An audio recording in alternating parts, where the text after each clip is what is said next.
રાજ્યસભાના સાંસદ હવે અહીંયાના છે કે રાજકોટના છે નક્કી કરીને કહેજો. નક્કી કરાવીને જાજો. નક્કી કરાવીને જાજો. રાજ્યસભાના સાંસદનો મત વિસ્તાર કે ભૌગોલિક વિસ્તાર એ શું હોય છે? કોઈ રાજ્યનો રાજ્યસભાનો સાંસદ હોય તો એને કયા વિસ્તારમાં આવવું કે જવું એ સૌથી મોટો પ્રશ્ન છે. વાત જાણે રામ મોકરિયાની કરવી છે કે CR પાટીલને રામ મોકરિયાએ એવું કીધું કે તમે નક્કી કરી દો કે હું કયા વિસ્તારનો રાજ્યસભાનો સાંસદ. નમસ્કાર, આપ જોઈ રહ્યા છો ન્યૂઝ રૂમ અને હું છું કિશન કાટેલિયા. ભારતીય જનતા પાર્ટી એ કરોડો રૂપિયાના કમલમ એ ગુજરાતભરના દરેક રાજ્યએ ઊભા કરી રહ્યું છે. ઇન્ફ્રાસ્ટ્રક્ચર સાથેના ટેકનોલોજીવાળા કમલમ એ ભારતીય જનતા પાર્ટી બનાવી રહ્યું છે. અને આવા જ એક કરોડપતિ કમલમનું ઉદ્ઘાટન એ પોરબંદર શહેરમાં હતું. અને ત્યાં ભારતીય જનતા પાર્ટીના પ્રદેશ પ્રમુખ CR પાટીલ સહિત પોરબંદર જિલ્લાના ધારાસભ્ય, પૂર્વ ધારાસભ્ય, નેતાઓ, નગરપાલિકાના આગેવાનો તમામ લોકો એક મંચ પર ઉપસ્થિત હતા. અને ત્યાં ભારતીય જનતા પાર્ટીના પ્રદેશ પ્રમુખ CR પાટીલ એ તમામ લોકોને સંબોધિત કરી રહ્યા હતા અને એ સંબોધનમાં રામ મોકરિયાનું નામ આવ્યું. એટલે CR પાટીલે ટોન્ટ કહો, સારી ભાષા કહો, જે કહેવું હોય એ કહો, એ ભાષામાં CR પાટીલે રામભાઈ મોકરિયાને વાતમાં કહ્યું કે રાજ્યસભાના સાંસદ તો ખરા રામ મોકરિયા, પણ રાજકોટના કે પોરબંદરના. વાત આખી અહીંથી શરૂ થાય છે કે રામભાઈ મોકરિયા એ રાજકોટના કે પોરબંદરના. તો હવે રામ મોકરિયા વિશે તમને જણાવું થોડું. રામ મોકરિયાની જન્મભૂમિ એ પોરબંદર. રામ મોકરિયાએ વર્ષો સુધી એવા પ્રયત્ન કર્યા કે રામભાઈ મોકરિયાને પોરબંદર વિધાનસભાની ટિકિટ મળે, પરંતુ આવું એ ક્યારેય ભારતીય જનતા પાર્ટીમાં શક્ય ના બન્યું. રામભાઈએ અનેક પ્રયત્ન કર્યા, પરંતુ ભાજપે ક્યારેય રામ મોકરિયાને વિધાનસભાની ટિકિટ ન આપી. સમય ગયો ને એક જ દિવસ રામ મોકરિયાની કિસ્મત ચમકી અને રામભાઈ મોકરિયા કે જે વિધાનસભાની ટિકિટ માટે બિચારા વર્ષો સુધી કરગરતા હતા, એને પાર્ટીએ એનું કામ અને એની નિષ્ઠા જોઈને રાજ્યસભાના સાંસદ બનાવી દીધા. એ રામ મોકરિયા કે જે પોરબંદરમાં કંઈ નહોતા, એ રાજકોટમાં રહેતા રામ મોકરિયા એ રાજ્યસભાના સાંસદ બની અને પોરબંદર આવવા લાગ્યા.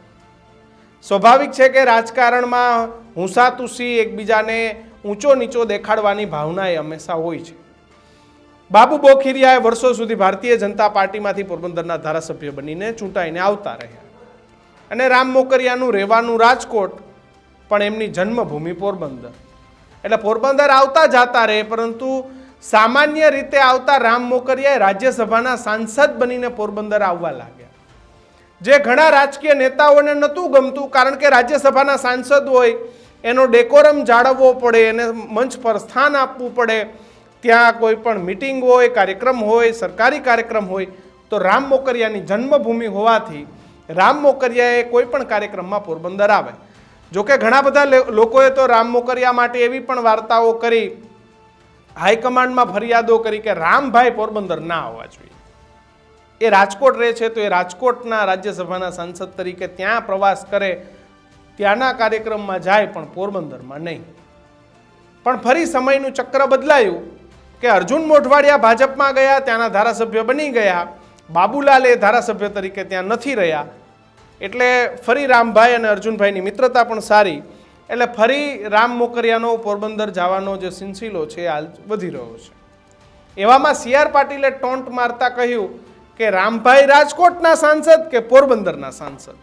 કારણ કે ઘણા બધા લોકોએ CR પાટીલને પણ રામભાઈ માટે ફરિયાદો કરવા ગયા હતા કે રામભાઈ અહીંયા શું કામ આવે છે, અહીંના છે નહીં, એ સંસદ પણ રાજકોટ કોટામાંથી. એનું કારણ છે કે જ્યારે સંસદ સભ્ય રાજ્યસભાના બનાવવામાં આવે તો એમાં બે વસ્તુ જોવાય છે, એક સમાજ અને એક વિસ્તાર. કે ભાઈ એક આધો સંસદ ઉત્તર ગુજરાતમાંથી આપો, એક આધો સંસદે રાજકોટ સાઈડથી આપો, એક આધો સંસદે આપણે મધ્યમાંથી આપો. એવી રીતે અલગ અલગ જગ્યાએથી રાજ્યસભાના સંસદો નક્કી થતા હોય છે. આજકાલ તો એવું પણ થાય છે કે દિલ્હીમાં બેઠેલો માણસ એ ગુજરાતમાંથી પણ રાજ્યસભાનો સંસદ બને છે. ખેર પણ એ રાજકીય પાર્ટીના વિષય છે.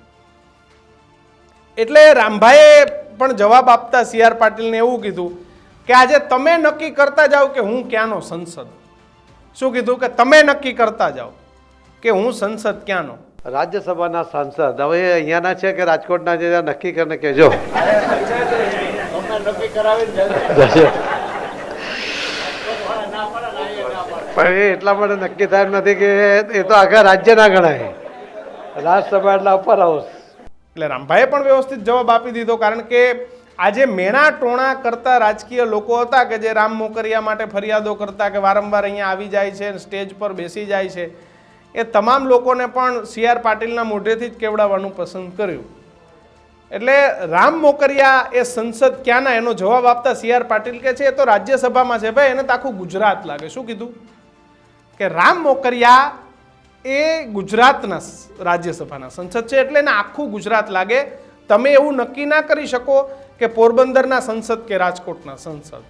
એટલે CR પાટીલે સ્પષ્ટ કરતા કહી દીધું કે રામ મોકરિયા પોરબંદરે આવશે, પોરબંદર ભાજપના કાર્યક્રમમાં આવશે, સરકારી કાર્યક્રમમાં આવશે ને રાજકોટમાં રહેશે. ઘણા બધા લોકોને રામ મોકરિયાથી પીડા હતી, એનો જબરજસ્ત જવાબ CR પાટીલ આપતા ગયા.